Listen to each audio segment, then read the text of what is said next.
Week 14 on FanDuel was a successful one. Thanks, Amari Cooper. We'll get ready for Week 15 on an interesting slate, main slate of games that doesn't include the Saints, the Chiefs, or the Rams. We still have a great lineup for you, and we'll disclose it coming up next.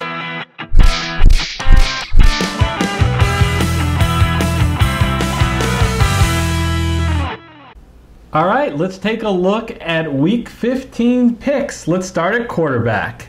Gary, at quarterback, there's not a lot of guys that I really like because some of the guys who I think could be bargains that you might think of a Josh Allen or Nick Mullins, FanDuel has really priced them up really high. So I want to pick a game that I think that the over and unders are going to be high, a lot of scoring. So where do we go? So I'm going in the Pittsburgh game. But it's not going to be Ben Roethlisberger, who is at $8,600. I can get much more of a bargain at $7,900. It's kind of odd that Tom Brady would be a bargain. I really like Tom Brady this week. He now has a full arsenal of weapons. That's right. Burkhead is now back. Gronk is playing well and is healthy. Edelman is playing well. So Josh Gordon, I'm not exactly sure who's going to do the scoring, but I think it's going to come from Tom Brady.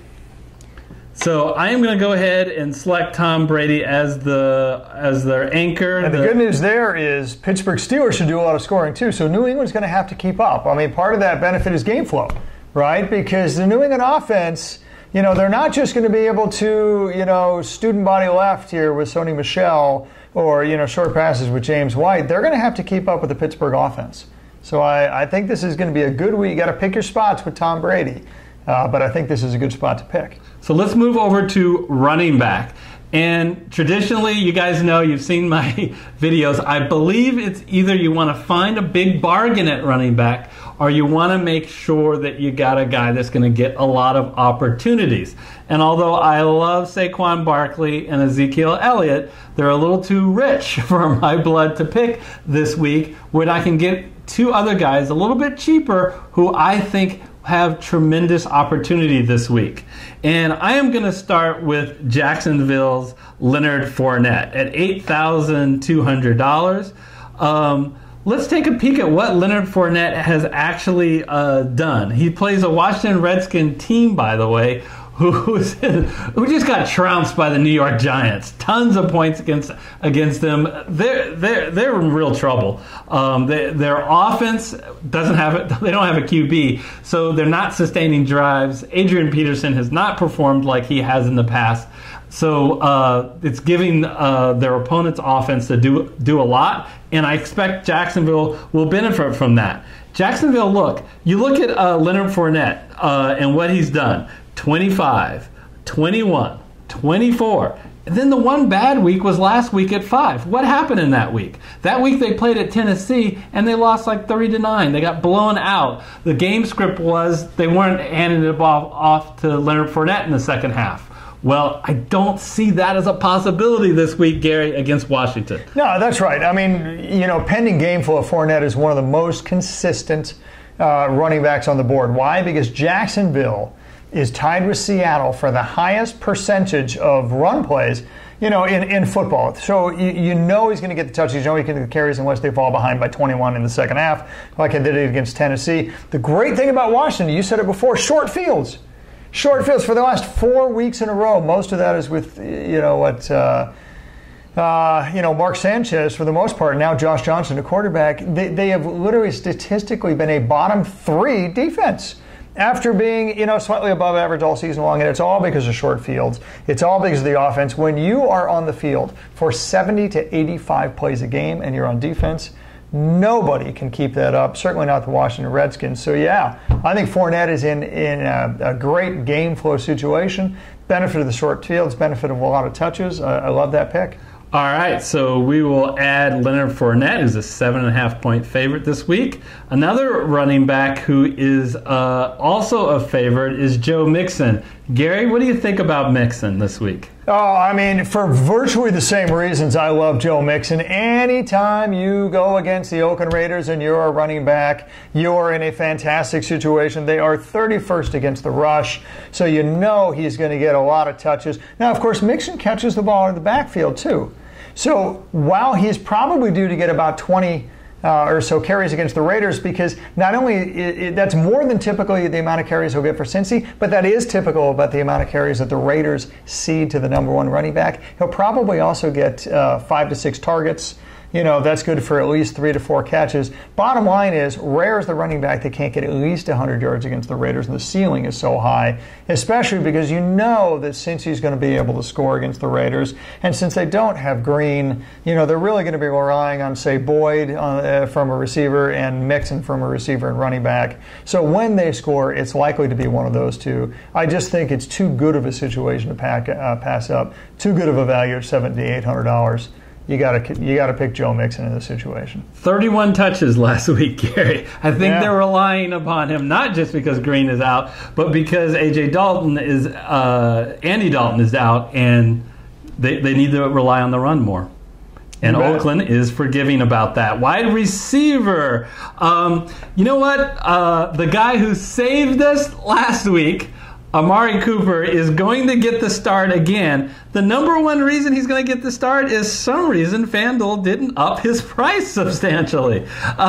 He absolutely... Look, the Dallas Cowboys want to get him involved. We've talked about 3 or 4 weeks. They spent a number one to get this guy on the team. They are going to force passes him. The Colts do a better job against the rush than the pass. And look at the targets. 13, 8, 9, 8, 10. He's consistently involved. And the other benefit that you get against the Colts is a pace of play. Andrew Luck throws the ball a lot. So he is not holding the ball for a lot of possessions. So the Cowboys are going to get a lot of opportunities in this game. Yeah, I mean, hey, they haven't lost with Amari Cooper yet. So, boy, are they justifying that first-round draft pick for him. So I agree. He's the focal point of the throwing and passing offense. Love that pick. And being back in a dome, I think it's going to be a little higher scoring game than you would expect if the Colts were outside the dome. So moving on, we're going to pair Amari Cooper with a rather expensive receiver who I think a lot of people will be out on after the Monday night game against Seattle. But Seattle is very different from Miami. Seattle actually was able to stop Thielen partially because of their offense being on the field for so long with all their running plays, and through double teaming Thielen through most of the first 3 quarters of the game. I'm not sure Miami is going to do that, Gary. Look what Miami has done against the pass. 25th against the pass. And as a reminder, in case you have forgotten, Adam Thielen has been a star this year. Struggled in the last couple of games, but what I love is look at the consistency in targets. Every game, at least 7 targets, and in almost most of all games, he has been double digits of targets. Yeah, well, he leads the NFL in targets. So, I mean, it's obviously he's going to get the volume. It'll be interesting to see what happens, Eric, because DeFilippo was fired. Yeah. Right? So he's going to get a new offensive coordinator. It throws in a little bit of uncertainty. You don't really know what that mix is going to be like, run pass, or if that's going to change the routes or the reads, whether it be number one, whether it be the number one read on certain routes or not. But it'll be a really interesting, exciting game to watch. And so far this year, Thielen has been the guy to own on Minnesota. Yeah, so and Minnesota needs to win this game. The lines makers expect them to win it. They're 8-point favorites. They're clinging to that 6th spot of the wild card for the playoffs. The last wide receiver is on a team that is not clinging to a spot. It's trying to the spot they care about is a draft pick. It's from the San Francisco 49ers, Donte Pettis. I'm not going to spend a lot of time talking about Donte Pettis. Obviously, with all the Niners' injuries at wide receiver, he's had to step up. And he's been very good in the last couple of weeks. Just look 2 weeks ago, a mere 2 weeks ago, what he did to these same Seattle Seahawks. I think a game script, that now this time the Seattle's playing in San Francisco, game script-wise, I expect that he will be heavily involved, because I think that the game script is that the Niners are going to fall behind. Yeah, and I mean, look, here's the deal. Pierre Garçon's out for the year. He's on IR. And in games that Pierre Garçon hasn't played, Donte Pettis has gotten a minimum of 6 targets.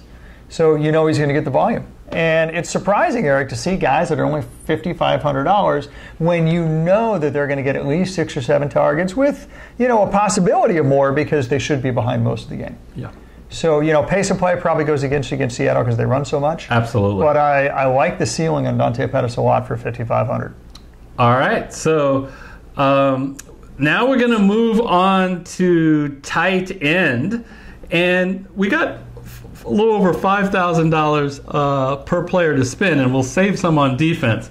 So although we're not going to go way up with the overspending of George Kittle because of his huge game last week, that's a ridiculous you're price. Going to stay in the Bay Area, aren't you? $7,400. But yeah, I'm going with Jared Cook. Gary, quite simply, Jared Cook is the best receiver on the Oakland Raiders. Look at the targets that Jared Cook gets. 10, 8, 5, 6, 9. This is a guy who's a focal point, like I said, of their offense, who has a dream matchup this week playing against a porous Cincinnati Bengal defense. So my suggestion is a great slot at tight end would be Jared Cook. The one other player, if you need to save some money, is, I think, watch this with Jordan Reed. Jordan Reed is listed as doubtful. He probably will not play, which will open up an opportunity for Vernon Davis at $5,300. Remember, this is the Washington offense, who doesn't have a quarterback, basically. So temper expectations, but if you need a cheap alternative at tight end, not a bad one to use. How about at flex position, Gary? There's a guy named Dalvin Cook. Now, why do I like Dalvin Cook? Well, first of all, he's good and he's back, so that's 2 reasons. But the other reason why I like Dalvin Cook, Eric, is DeFilippo. I mentioned this earlier, Eric. Offensive coordinator DeFilippo's out. They're bringing in a new offensive coordinator. Now, the word on the street, and by the street, I mean the head coach of the Vikings, are they're going to try and get a better run-pass ratio. What should that translate to? Volume for Dalvin Cook. And volume for Dalvin Cook in this situation should be great, because according to the lines makers, Minnesota is going to be up on these guys all game long. So if you can get a flex player, especially at $6,200, I just don't think the FanDuel pricing has fully factored in that A, he's healthy and he's back, and B, this guy should get 20 touches in this game easy with the new offensive coordinator, with the fact that they're favored in this game. If anytime you get 20 touches for $6,200, especially with a ceiling like Dalvin Cook, I love the pick. Exactly. Love the fact he gets involved in the passing game now that he's healthy. 7 and 10 targets for the previous 2 weeks. If I had any concern about our lineup, is that we may have too many cooks in their kitchen. All right. So let's gotta quickly go through defense. We only have $3,300, so that is limiting. But I am surprised that the Arizona Cardinals, look, they're a pretty good defense, and they play the Atlanta Falcons, who are pretty mistake prone. First of all, the Atlanta Falcons can't run the ball. They absolutely can't run the ball. They're the last in all of football in rushing. So they're going to have to throw, and they're throwing against an Arizona Cardinal defense that's 7th in sacks, Gary. So there could be opportunities not only for sacks, but potentially for turnovers, and maybe get lucky for a pick six. Absolutely, no question. And the Arizona defense just hasn't played up to its potential this year. I think people thought they were going to be a lot better than they are. I think a lot of that has to do with the offense. But the one thing that you can guarantee is they're going to get some sacks in this game. All right, so that is our lineup. Remember that we also do a lineup on DraftKings, and even if you don't play DraftKings, check out the video just to see how the different pricing is, so you can see our comments on those players. That video is on the screen over there. And as well, we did our Week 15 for Survivor picks. Check out that video as well. If you haven't yet, please click that red subscriber button. So, until next time, we'll see you then. See you next time.